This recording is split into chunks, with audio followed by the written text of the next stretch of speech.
Hi everyone, this is our next class of bioinorganic chemistry. In the previous class, we have discussed about the important metal ions or the essential metal ions required in our body.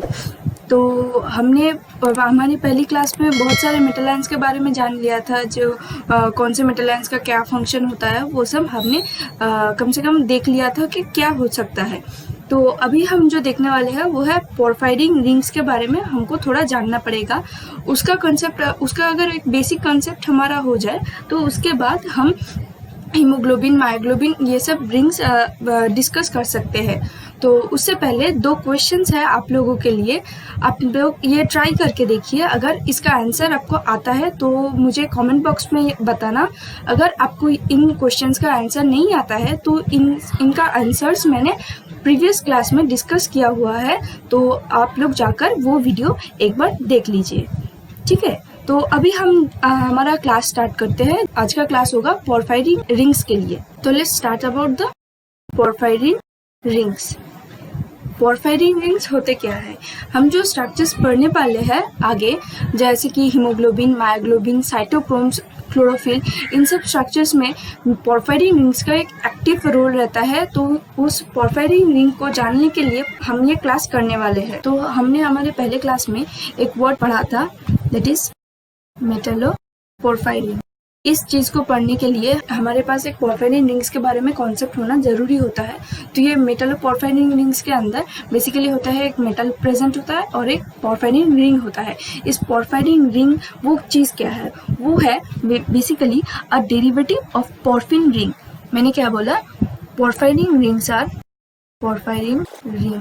Are derivatives of porphin rings. इसका मतलब ये है कि ये पोरफिन ring जो है, पोरफिन ring एक simplified structure है। उस सिंप्लीफाइड स्ट्रक्चर के साथ अगर कोई सब्स्टिट्यूशन हम ऐड कर देते हैं तो हमें जो मिलेगा वो होगा पोरफायरिन रिंग। तो इस सिंप्लीफाइड स्ट्रक्चर को ही हमको जानना जरूरी होता है। अगर एक बेसिक कॉन्सेप्ट हमारे पास हो तो वो ठीक है। हम इन रिंग्स के बारे में अभी पढ़ते हैं। तो पहले हम ड्रॉ कर लेते हैं, उसके बाद हम एक एक पॉइंट लेकर डिस्कस करेंगे। बायो इनऑर्गेनिक में सारे पॉइंट्स इंपॉर्टेंट होते हैं, हमको जानना पड़ता है, बट उसके बारे में हमको ज़्यादातर चीज़ें हमको रट्टा लगाना पड़ता है। बहुत चीज़ें हैं जो कि याद रखने वाली चीज़ें हैं। तो हम जितना कोशिश करेंगे कि हम इन चीज़ों को शॉर्ट में रखें और आपके लिए सिंप्लीफाइड मैनर में रखें, ठीक है। तो अभी हम स्ट्रक्चर को ड्रॉ करते हैं। तो हम स्ट्रक्चर में देख सकते हैं कि हमने 4 पायरोल रिंग ड्रॉ किया हुआ है।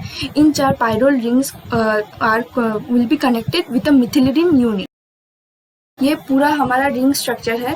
अभी इसमें कॉन्जुगेशन होगा, तो हम कॉन्जुगेटेड डबल बॉन्ड्स को एक अलग कलर में दिखा रहे हैं। तो ये हमारा कॉन्जुगेटेड सिस्टम हो गया। ये यहाँ पर होगा एक, और हम हाइड्रोजन्स को भी ड्रॉ कर लेते हैं, एक अलग कलर से करते हैं। इसके बारे में हम पॉइंट बाय पॉइंट सब जान लेंगे, क्यों हमने अलग कलर से इन लोगों को मार्क किया है। तो हम अगर देखें तो हमने इन जो पोजीशंस को मार्क किया हो जो ग्रीन कलर से है, उन ग्रीन कलर के कितने हाइड्रोजन हमने लिखे हैं, तो हमने ग्रीन कलर के 8 हाइड्रोजन लिखे हैं। तो 8 हाइड्रोजन्स, ये जो ग्रीन कलर के हाइड्रोजन्स है, इन पोजीशंस को हम कहते हैं बीटा पोजीशंस और बीटा हाइड्रोजन्स, ठीक है।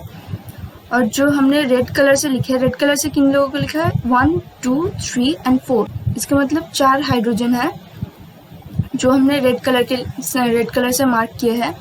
ये जो पोजीशन होता है ये बेसिकली है मिथिलिन यूनिट्स, ओके। तो मिथिलिन यूनिट्स क्या है, methylene units are CH units, okay. तो इन पोजीशंस को हम कहते हैं मेसो पोजीशन।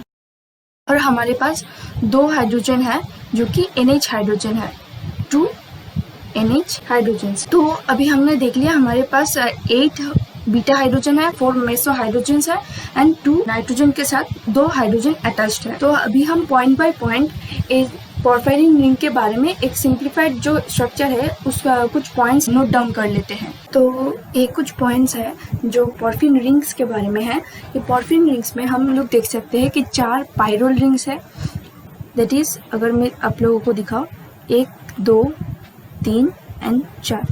तो फिर हमारे पास क्या है, 4 पायरोल रिंग्स है। जो कि कनेक्टेड है मिथिलिडीन यूनिट्स के द्वारा। मिथिलिडीन यूनिट्स कौन है? ये 1, 2, 3 एंड 4। तो ये पूरा स्ट्रक्चर एक मैक्रोसाइक्लिक रिंग फॉर्म कर रहा है। अगर हम देख सकते हैं ये जो मैक्रोसाइक्लिक रिंग है ये प्लानर है एंड कॉन्जुगेटेड सिस्टम है। यहाँ पर हम कॉन्जुगेटेड डबल बॉन्ड देख सकते हैं। इसका जियोमेट्री क्या होगा? जियोमेट्री होगा स्क्वायर प्लानर जियोमेट्री। और ये जो हमने बोला कि ये एक स्क्वायर प्लानर स्ट्रक्चर है, इसके जो एक्सियल पोजीशंस होंगे वो वैकेंट होते हैं। एक्सियल पोजीशंस वैकेंट होते हैं वहाँ पर।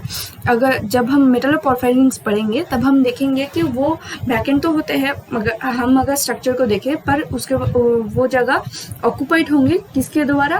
प्रोटीन चेन्स होंगे या फिर कोई लिगेंड्स हो सकते हैं, जैसे कि ऑक्सीजन हो सकता है, पानी हो सकता है, यानी कि वाटर हो सकता है, वाटर मॉलिक्यूल अटैच हो सकता है। तो फिर हम लिख सकते हैं स्ट्रक्चर वाइज अगर हम देखें तो ये है axial positions are vacant and occupied by oxygen molecule और वाटर मॉलिक्यूल और कार्बन मोनोऑक्साइड एक्सेट्रा इन मेटालोपोरफायरिन।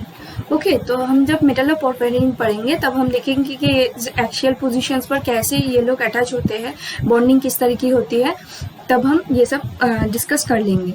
तो अभी हमने ये रिंग स्ट्रक्चर देख लिया कि ये प्लानर होगा, कॉन्जुगेटेड सिस्टम होगा। अभी हमको एक और मेजर थिंग जानना पड़ेगा कि ये क्या ये रिंग एरोमेटिक है या फिर नहीं। तो अगर हम देखें यहाँ पर 1, 2, 3, 4, 5, 6, 7, 8, 9, 10, 11 देयर आर 11 डबल बॉन्ड्स और 11 कंजुगेटेड डबल बॉन्ड्स। इसका मतलब हम क्या बोल सकते हैं? अगर हम लिखे total number of conjugated double bond that will be equal to 11। Therefore अगर total number of conjugated electrons की हम बात करें तो क्या होगा? 11 × 2 दैट इज 22। तो अगर हमको देखना पड़ेगा कि ये सिस्टम एरोमेटिक है कि नहीं, तो हम क्या करेंगे? 4n + 2 = 22 करके देखते हैं। n = हमारे पास आएगा 5। ये एक इंटीजर वैल्यू होता है। तो इसका मतलब हम कह सकते हैं कि हमारे पास जो ये पोरफिन रिंग होता है वो एरोमेटिक होते हैं।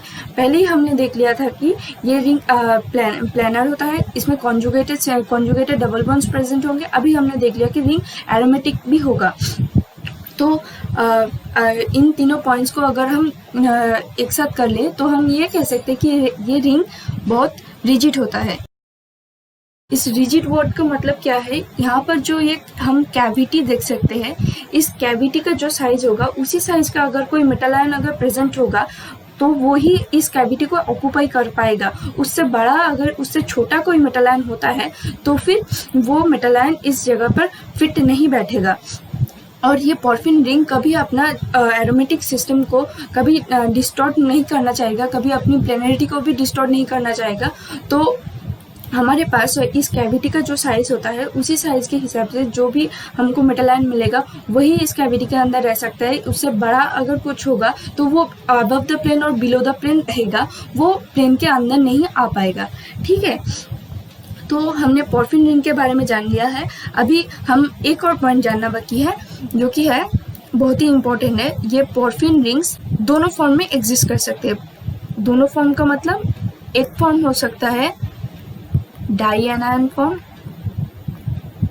And second form is dication form. अब ये डाई एनायन और डाई कैटायन फॉर्म कैसे बनता है? तो ये जो दो फॉर्म्स होते हैं dication and dianion, वो बनते कैसे हैं? पहले हम जानते हैं डाई कैटायन के बारे में, dication form, and next हम जानेंगे डाई एनायन फॉर्म के बारे में। ओके, तो डाई कैटायन फॉर्म बनने के लिए कैटायन से हमको पता चल रहा है ये जो लोन पेयर्स अवेलेबल होते हैं नाइट्रोजन के पास, ये दो नाइट्रोजन अपने लोन पेयर से 2 H+ एक्सेप्ट करते हैं। ओके, ये 2 H+ एक्सेप्ट करने से जो फॉर्म बनता है वो होता है डाई कैटायन फॉर्म। और डाई एनायन फॉर्म, ये जो इन नाइट्रोजन के पास जो अदर 2 नाइट्रोजन होते हैं उनके पास जो हाइड्रोजन प्रेजेंट होते हैं वो अपने हाइड्रोजन को रिमूव कर देते हैं सिस्टम से, that is 2 H+ removed. Okay, so after removal of these 2 hydrogens, the system is now in dianion form. तो ये जो डाई एनायन और ये डाइकैटायन फॉर्म बनने का ज़रूरत क्या था? तो अभी हम जो स्ट्रक्चर पढ़े वो सिंप्लीफाइड स्ट्रक्चर है।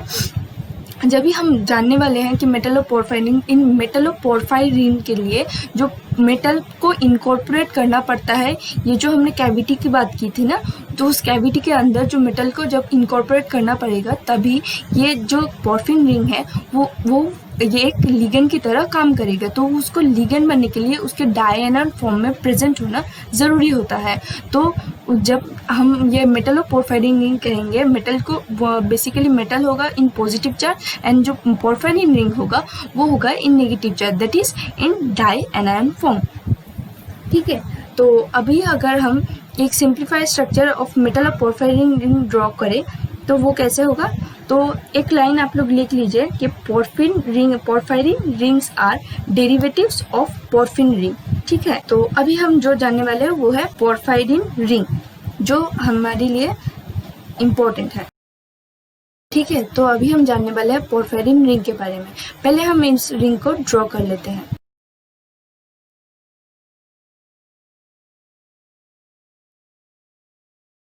ठीक है, तो ये है हमारा पोरफायरिन रिंग।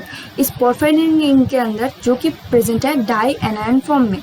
ठीक है, तो इसके अंदर जो मेटल आयन प्रेजेंट होगा तो मेटल आयन को कैसे कोऑर्डिनेट करेगा? बेसिकली जो नेगेटिव चार्ज है, हमें अगर इस स्ट्रक्चर से कंपेयर करें तो ये जो हाइड्रोजन प्रेजेंट है और ये जो हाइड्रोजन प्रेजेंट है वो हमारे सिस्टम से निकल चुका है। इसका मतलब यहाँ पे ये नेगेटिव साइन होगा, ये नेगेटिव साइन हुआ, इसके इन दोनों नाइट्रोजन के पास लोन पेयर्स प्रेजेंट होंगे। ये अपने लोन पेयर से कोऑर्डिनेट करेंगे इस मेटल आयन को और ये कोऑर्डिनेट करेंगे अपने नेगेटिव चार्ज से। ठीक है, तो ऐसे हमारा बनता है जो ये है मेटलोपोरफायरिन रिंग। ये एक बेसिकली प्लेनर स्ट्रक्चर होता है, क्योंकि इस मेटल आयन के प्रेजेंट होने के बाद भी हम इसको प्लेनर क्यों कह रहे हैं? क्योंकि ये मेटल आयन उसी मेटल आयन को वो इनकॉर्पोरेट करते हैं जो कि इस कैविटी के साइज का होता है। उससे बड़ा इसका मेटल आयन का साइज होगा तो वो अबव द प्लेन एग्जिस्ट करेगा। ठीक है, तो अभी हम अगर देखें तो ये एक प्लेनर स्ट्रक्चर होगा। इसके एक्सियल पोजीशन कौन से होंगे? ये दोनों होंगे इसके एक्सियल पोजीशंस। जब हम हीमोग्लोबिन, मायोग्लोबिन, साइटोक्रोम्स एटसेट्रा जब पढ़ेंगे तब देखेंगे कि इस जो स्ट्रक्चर का जो दो एक्सियल पोजीशंस होते हैं उसमें से एक साइड पर प्रोटीन चेन प्रेजेंट होता है एंड अदर साइड पर आइदर ऑक्सीजन या फिर वाटर मॉलिक्यूल या फिर कार्बन मोनोऑक्साइड ऐसे प्रेजेंट होते हैं। ठीक है, तो अभी हमारे एक बेसिक कॉन्सेप्ट हमको मिल गया है पोरफायरिन रिंग के बारे में। तो अगली क्लास में हम डिस्कस करने वाले हैं जो कि मेटलोपोरफायरिन रिंग्स होते हैं, that is haemoglobin, myoglobin, cytochromes, haemocyanin etcetera, इन सब के बारे में हम जानने वाले हैं। ठीक है, थैंक यू।